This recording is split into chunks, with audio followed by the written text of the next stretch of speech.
Good evening, sir. I'm Dr. Jonathan Reid. I'm new here. I've already heard about you, Dr. Reid. I'm Milton Hooks, the ambulance driver for this shithole of a hospital. That's quite a blunt introduction, Mr. Hooks. You can call me Milton. I like to speak my mind, Dr. Reid. Perk of the job. Don't judge me, and I won't judge you. I'm not sure I understand what you're talking about. Well, I'm no doctor, but I'm pretty sure a gun can't be used as a surgical instrument. You have a keen eye. I learned to shoot during the war, and have carried one ever since.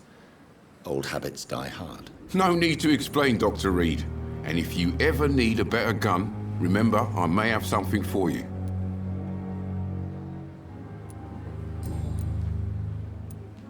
How is the situation around here? You want to hear the situation is all right? It's fucking awful.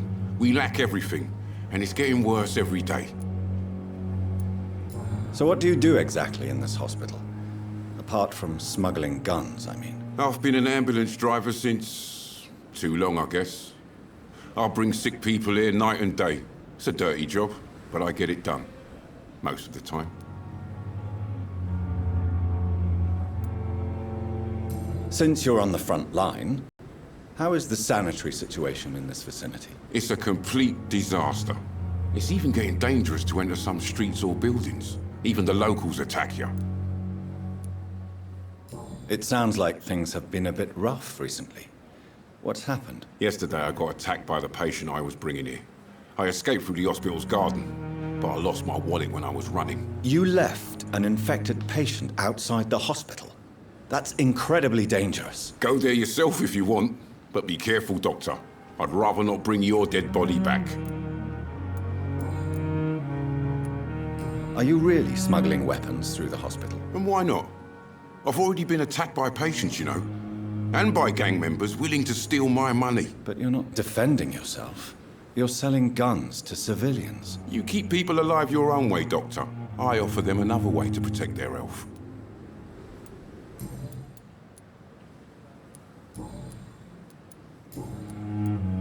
I have some good news, Milton. What? The epidemic's over? I retrieved your wallet, with all the money and a certain picture. Well, yeah, Pippa Hawkins is my girl. So what? Is it the difference of skin color that bothers you? Not at all, Milton. Good. Please, take this money anyway. To remind you to keep your mouth shut. Not everybody is as broad-minded as you, Dr. Reid. I'd like to see your goods. Wise choice, Dr. Reid.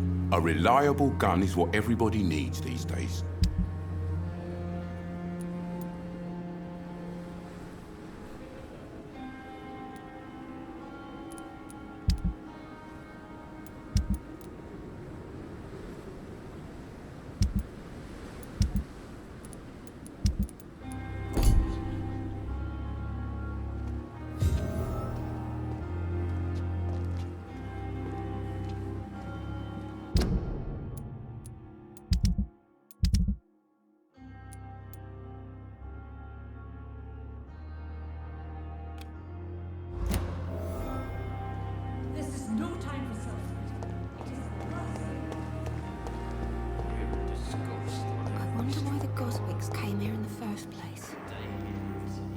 Good evening, miss.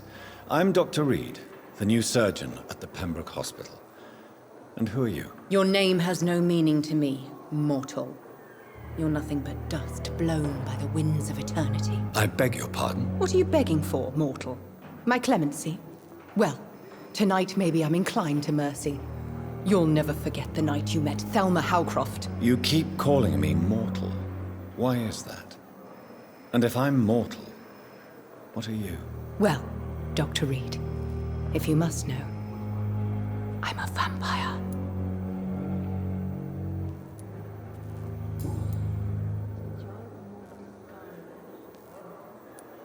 And why do you believe you're a vampire? I don't need to believe anything. It is what I am. It is what I feel within this hollow shell of flesh. I see.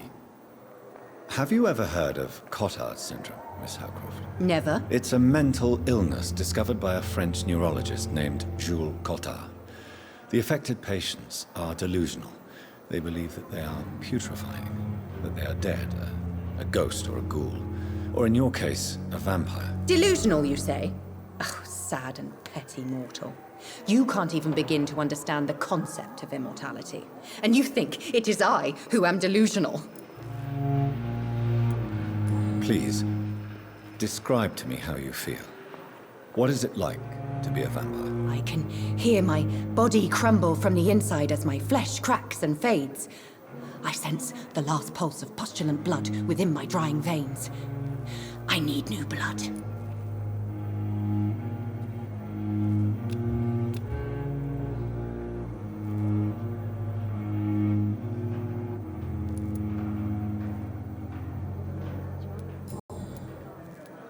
I'm assuming you must be a patient here. Am I right, Miss Howcroft? It's only a cover. To hide from my enemies. I can leave whenever I want. As a woman, a spirit, fog, or bat. Who are these enemies you mentioned? Can you describe them? I cannot say for sure. But I sense their eyes on me from nearby. I feel them watching me every time I visit the garden near the morgue. The staff here are not your enemy. They're here to help you, to care for you. I'm not speaking of the doctors in white. I'm speaking of the men and women who hunt me. For I am a vampire! I see. Don't worry. These people will not find you here.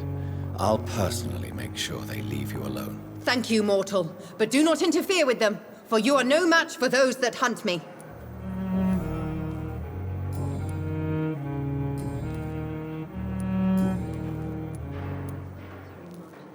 Who are you really, Miss Howcroft? I mean, apart from being a vampire. Is that not enough for you, puny mortal? What do you require? Proof of my powers? I'm curious to know who you were before becoming a vampire. It was such a long time ago, I don't remember. Centuries of unholy life can have strange effects on one's minds, you see? Do you require my services, Miss Howcroft? I have no need for your medicine, Dr. Reid. Blood is the only drug I need. I'll leave you, Mistress of the Dark, to your nocturnal activities.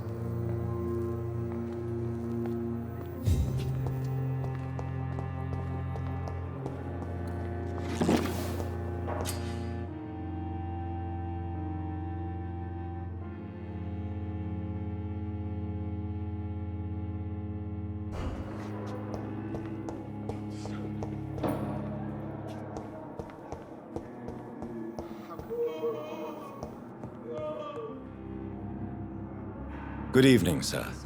I'm Dr. Reid. May I help you? I don't know if a third opinion is needed. Your colleagues are already arguing about my condition. I see. Would you mind telling me more about your situation? I'm Harvey Fiddick. All I want is to get me bloody arm fixed properly. Tell me about yourself, Mr. Fiddick. I'm just a regular guy waiting to get his arm fixed, so I can return to work and to my family. I was more curious about what you were doing before being hospitalized. I'm a carpenter, and a good one too. But that means I need both arms to feed my family, Dr. Reid. Are you satisfied with your treatment here? Well, it's clear that I've chosen a bad time to be injured. Forgive my bluntness, but you seem overwhelmed by cases of the flu. I won't lie to you about it. I'm afraid we are. Are you sure you don't want to operate yourself, Dr. Reid? I have the feeling you're very capable. And your colleagues seem to think so too. In other circumstances, you would be right. But for now, I don't think I can take on the responsibility. My apologies. Tell me about the doctors who are arguing about your case. Strickland and Aykroyd. They both want the best for me, but there's a lot of pride there. Doctors are no different from carpenters, it seems. What do you mean? I often had professional arguments with rivals on a building site. Difference is, I disagreed about wooden nails, not flesh and bones.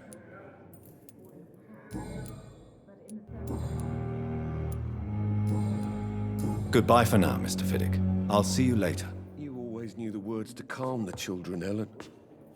As for me, still you're an idiot. Still more coming. How can we... Good evening, Doctor. I believe we're going to be working together. Dr. Reid. Dr. Swansea informed us of your arrival, but I could not dare to believe we'd have such good fortune. Such an honor, sir. Thank you. And you are? I am Thoreau Strickland, Dr. Thoreau Strickland. I'm a great admirer of your work, Dr. Reid. Please, could you tell me something about yourself? I'm a great admirer of your work concerning blood transfusion, Dr. Reid. I run my own experiments. I'm convinced it's the future. What made you choose to be a doctor? I'm not ashamed to admit you and your work have inspired me. I am honored to have the opportunity to work by your side. It's always a pleasure to share scientific and medical knowledge with someone eager to learn. I'll be glad to help you if I can. This epidemic may be the century's most terrible disaster, but I'm convinced that we, as doctors, are the only ones able to defeat it. I based my technique on my mentor's research. He helped me perfect my method. What is yours? I'd rather not talk about it. For now, it's just theories and first approach. My process is purely experimental and unsuccessful. As long as you're cautious and methodical, you may remain empty-handed, but you won't fail. You're not the first one to warn me, but I am convinced knowledge is the main weapon against the ravages of this epidemic. What can you tell me about the Pembroke? Well, it has always been an honor to work with Dr. Swansea. But with your arrival, I can't think of a better opportunity to learn about blood transfusion. You seem quite optimistic. It's a rare and precious attitude in these difficult times. I'm convinced that this epidemic is a test of endurance and dedication for us men of science. Questions remain about our capacity to resolve the situation. True. Last summer, during the first wave of the epidemic, I used to joke with Milton about the extra work. We're not smiling now. Do you need help with anything in particular? Well, yes, maybe. I'm waiting for a batch of products I ordered for my personal research, yet my supplier seems to have vanished. Do you want me to play the errand boy for you? Oh no, Dr. Reid. But if you went personally to his shop, what with your reputation and all, he wouldn't dare to refuse the products I need. I see. Well, give me the address, for I may pass by if I have time.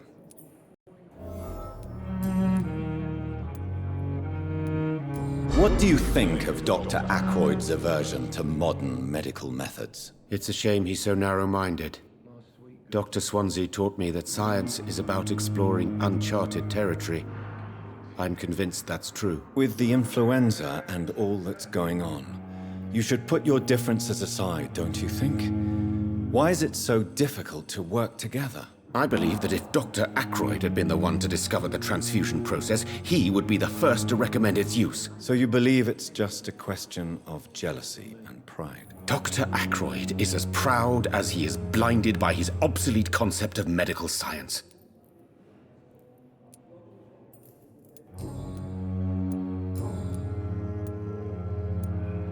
Tell me more about your willingness to experiment with new medical techniques. Harvey Fiddick is a patient suffering from a severe injury that could cripple him if not treated correctly. I'm convinced your blood transfusion technique could help him. What is it you really want? To save him, or to prove your point? Fair question. I want nothing but to save my patient, Dr. Reid. Especially since I know Mr. Fiddick's story. Tell me Mr. Fiddick's story. Our first diagnosis was compromised because Mr. Fiddick lied to us about the real origin of his injury.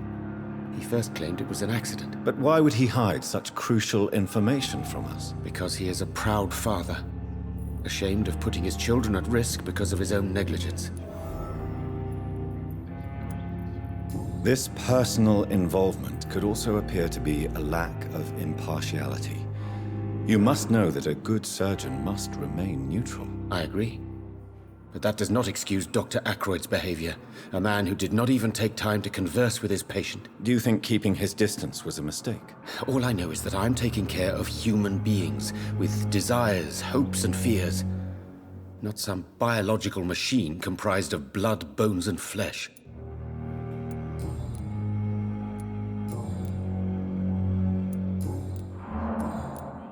Goodbye, Dr. Strickland. This hospital seems to be falling apart. But in the circumstances, I'm willing to give you the benefit of the doubt. How long must I wait, damn it? Dr. Reid, may I help you?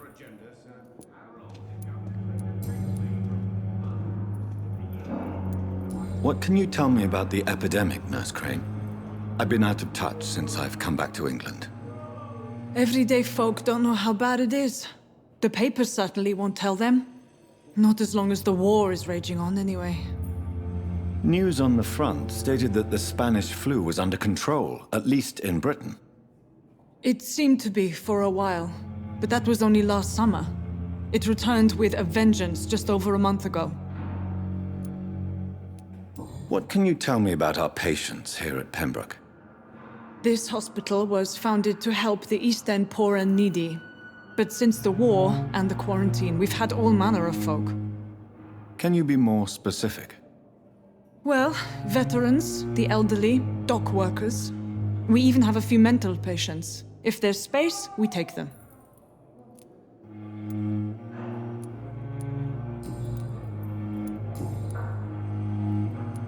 For how long have you been working here, Nurse Crane? I first volunteered at the Pembroke in 1911, a few months after Dr. Swansea was appointed. And before you arrived here? If you must know, this was my first job. Well, Dr. Swansea certainly has confidence in your abilities. Are you in charge of the nursing staff? Not in an official capacity, but the Pembroke doesn't always work above board, so to speak. What about medical protocols?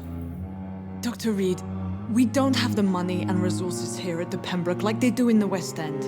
We do what we can. How is the duty roster organized? Everybody works until they can't.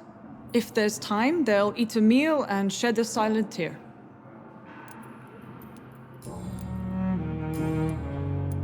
I'll see you later, Nurse Crane.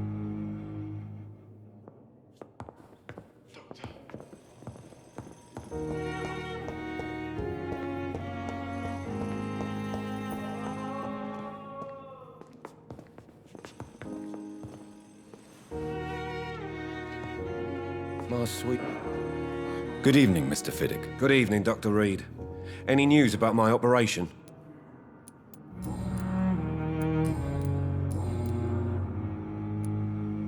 Tell me about your injury, Harvey. Why do you feel so guilty about it? My wife died because of me. And now I may lose everything because I've been careless enough to hurt myself. What an arsehole. How could your job be responsible for your wife's death? I was working a double.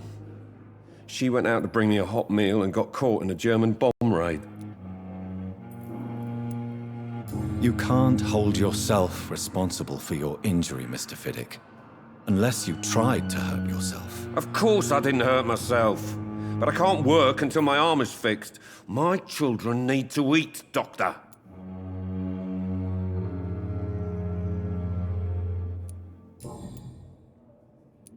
Tell me more about the death of your wife, Harvey. 1915. I was in the army, building workshops for the Royal Flying Corps. Helen was happy I wasn't sent to the front. What happened? The Germans sent Zeppelins to bomb the construction site, but they missed their target. My wife was bringing my dinner when the bombs fell.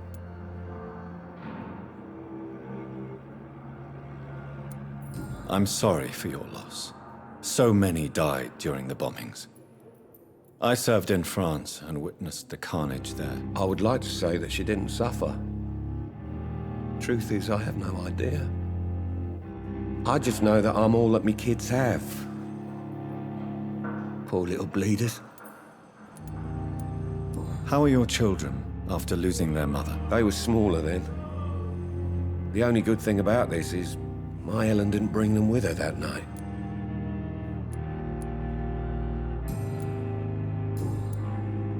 Goodbye for now, Mr. Fiddick. I'll see you later. I will not let you down, my boy.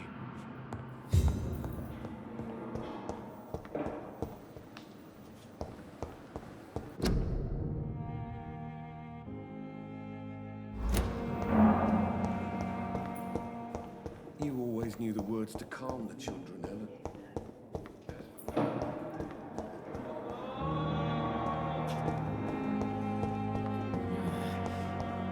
Damn. The pain. It's here again. Good evening, sir. Can I help you? Unless you're here to fix my face. No. I don't think you can help me. I'm Dr. Reid. I've recently taken the position of head surgeon here. War injuries, am I right? You guessed right, Doctor. German shell took my pretty little mug right off. But they still call me Thomas Elwood. How is your stay with us, Mr. Elwood? Oh, it's bliss. I just escaped death in the trenches to be surrounded again by the moans of the dying. Can I ask you precisely why you're a patient here? It's the pain, sir. The drugs don't work. It just hurts under the scars, if you get my drift. Can I do anything for your pain? Nurses gave me a bunch of pills. No effect. Told you. It's like the flames are under my skin, burning away. Who is treating you? Is someone in particular looking after your case? Nobody since the old and tired doctor spoke to me. Started to think I was forgotten about.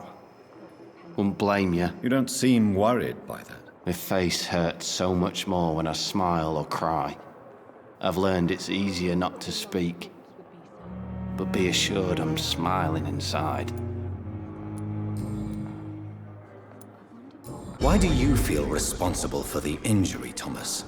What really happened? I wasn't disfigured by any German shells. It happened during my leave. It was an accident. Tell me what really happened then. I went with a whore in Rouen. Dead drunk I was. The hotel was a shithole. There was a fire that night. Did you start the fire? Were you trying to avoid going back to the front? That's not uncommon, you know. No. It's just that I was asleep when the flames reached the room. The girl was long gone. Bitch never woke me up. Left me to burn. Why lie about it? Come on. It's one thing to come back disfigured by the Germans, and it's another to get injured in an accident that could have happened to anybody.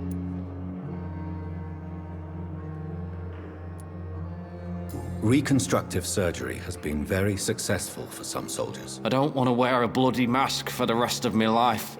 I'd rather stay here and just be forgotten.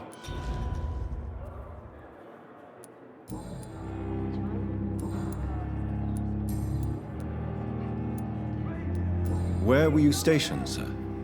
Did you serve for long? I really don't want to talk about all this shit. No offense. I was pushing too much. I served in France myself. I just wanted to know what happened to you. You were an officer, weren't you? Then I doubt we fought the same war, sir. No offense. How close are you to Miss Hallcroft? Are you aware that she thinks she is a vampire? To wait for her next nibble is the best reason to stay here. Every time she approaches my bed, she treats me like something tasty. A normal person. Aren't you afraid?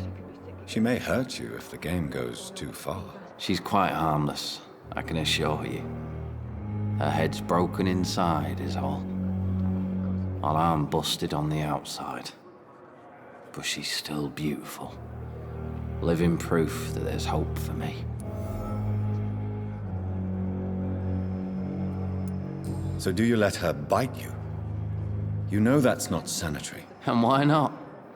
She's only supping a few drops of me blood. And the pain, It's real for once. She could decide to bite less willing patients. And it's another good reason for me to stay here, Doctor. You do realize she's mentally disturbed. It's called the Cotard syndrome. She truly believes she's a vampire. In her madness, she never refers to my scars. And frankly, if I could, I'd join her world. It seems much more fun than the real one.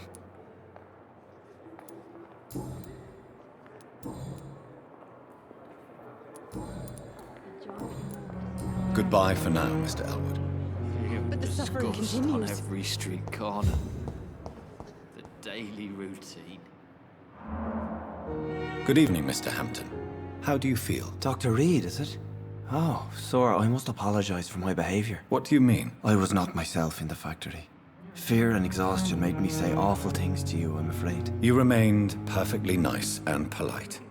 A little delirious, perhaps. But who wouldn't be after enduring an abduction? Thank you, Doctor. That's a relief. Now all I need to do is rest and return to my flock. How did you end up in William Bishop's den? I had received alarming news about his recent behavior. I went to his place and he refused to let me go. Why did he abduct you? William was an alcoholic. His addiction suddenly changed to blood. I don't know why. Just like a patient I met here. This Miss Hawcroft. You dared to enter this awful place alone. You're a hero, Mr. Hampton. Or a fool. I'm just a man trying to help his friends, Dr. Reid. William Bishop was a conflicted soul, searching for light. Do you know Tom Watts, the bartender from the Turtle? I met him before I found you in the canning factory. Tom? Yes, of course. Always the helping hand, good old Tom. Without men like him, corruption and despair would have wiped out the East End long ago. Who should I avoid in this part of town, then? Any particularly evil figures? Not really. Most men and women are just doing their best. And it's not my habit to speak ill of people I know, Doctor. People are still in despair. How could it be otherwise? The authorities have left us all to rot in this contagious nightmare. No drugs, no advice, nothing. It's a damn shame. What is the general situation in the East End docks? The situation has always been tough, with a lot of tensions between the gangs and the dockers' trade union. The Wet Boot Boys are very nervous since they lost their leader. Who leads the gang now? Since Clay Cox went missing, it's his wife Edwina who runs the show, with the assistance of her minion, Booth Digby. Has the gang been threatening you? Ah, no. I've had this nickname for so long, you know, the sad saint of the East End. No one dares to bug a saint, not even criminals.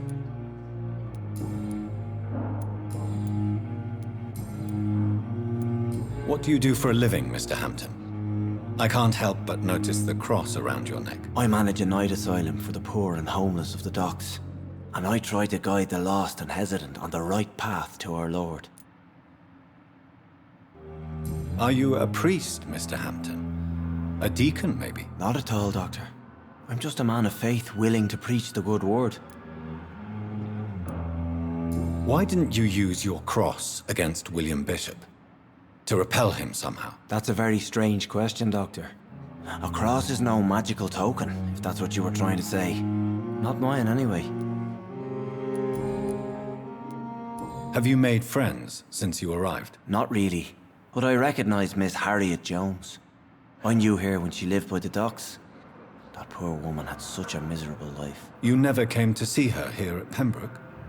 Receiving visits when sick can be an important part of the healing process, you know. We're not just bodies. You're preaching to the converted now, Doctor. To be truly honest, I thought she was dead. She left the docks many months ago. How do you feel, Mr. Hampton? Medically speaking, I mean. I feel exhausted. Beyond exhaustion, actually. William drank so much of my blood in his madness. I feel empty. You're in good hands here. Dr. Swansea is well versed in blood transfusion, and I'm sure he'll take the best care of you. Thank you, sir. I believe all I need is rest. And then I can go back to the people who need me. Goodbye, Mr. Hampton. We'll talk again later.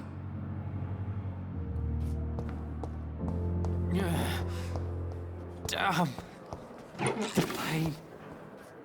It's here again. Good evening, nurse. Good evening, Doctor. I don't think we've been introduced yet.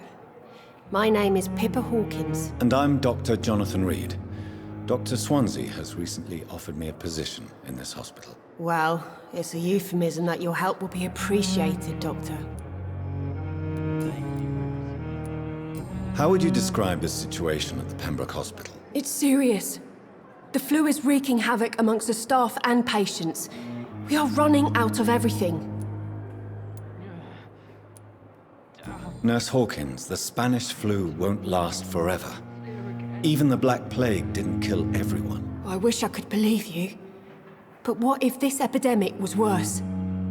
What if in the end, nobody was spared? You must get a hold of yourself, nurse. Sorry, I'm exhausted. No one has any idea when this epidemic will be over. How long have you been a nurse? Or long enough to see that the epidemic is winning. And no matter how qualified you are, don't tell me you'll change that. You're right. When dealing with such a terrible disease, one must remain humble. But that doesn't mean we shouldn't try our best. Sorry, Doctor. I don't want to sound bitter, but I'm just too tired to give a pep talk like Nurse Brannigan. How is the Pembroke staff coping with the epidemic? Well, not well. Milton, the ambulance driver, is even more grumpy than usual, especially concerning doctors. Why is Milton grumpy on a daily basis? Is it just an act? Milton's not the kind of man who's bothered about a bad reputation, whether he deserved it or not. Why does Milton dislike doctors? I don't know. Just ask him. But be warned, Milton is not the chatty type. Pepper, I know you're very close to Milton Hooks. Yes, Milton Hooks is my man. If you want to report me for that, just feel free, Doctor. I have no intention of reporting you, Nurse Hawkins. But are you aware of the risks? The rules say I won't be allowed to work as a nurse anymore.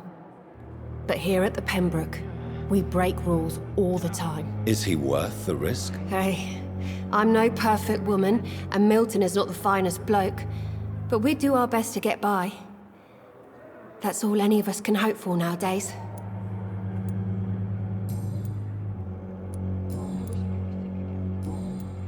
Goodbye, Nurse Hawkins. Fear and disgust on every street corner. Good evening, Miss Howcroft. Daily routine. How are you tonight? I need blood, Doctor. Warm, rich, vibrant blood. Tell me, Thelma, why do you feel so attached to Mr. Elwood? Why him? I'm not sure, Doctor. I think we have a bond of some sort. We've both suffered so much. He's the only mortal I find interesting. Would you say you and Mr. Elwood are romantically involved? No. No, Thomas is a delicate soul. Even though he disguises it. But I am not the woman he needs. No, for I am a vampire, Doctor. Do you plan to make him a vampire too? Of course not. How could I inflict my curse on anybody else? I'm not that cruel, Doctor. I'll leave you, Mistress of the Dark, to your nocturnal activities. Time has lost its effect on me. I have But the suffering wasted too continues. much energy for so little result.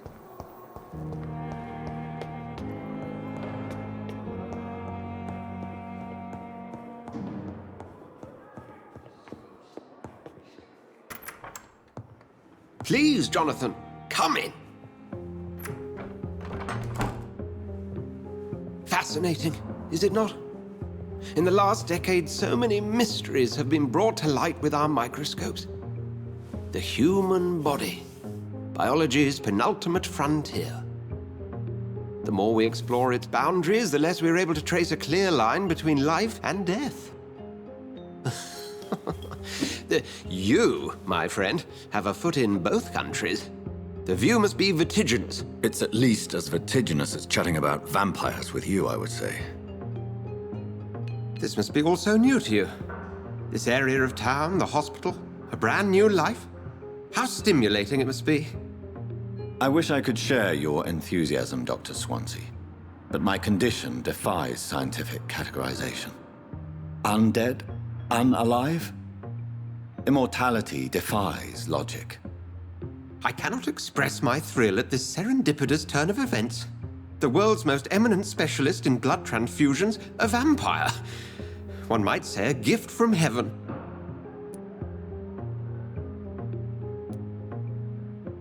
It may seem strange, but your words have brought me some comfort here. Forgive me. I've been an admirer of your work for a long time, and now you are so much more than a brilliant physician. And please, call me Edgar.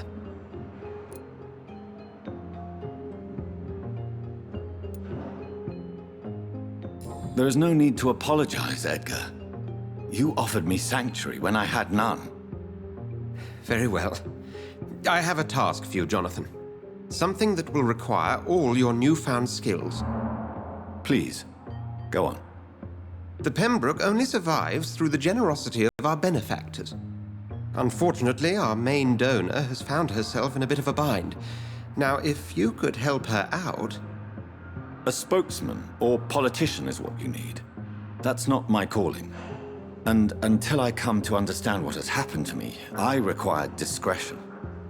Discretion is in order, Jonathan. Lady Ashbury has recently received rather indelicate correspondence that, if revealed, would jeopardize her position. And you would like me to eradicate this threat? By the stole, of course not. I would just like you to pay her a visit. Her ladyship is certainly near the tents outside, tending the sick. You can't miss her. Look for someone impossibly delicate. Accepted. I'll see what kind of trouble Lady Ashbury is in.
It's locked, all right.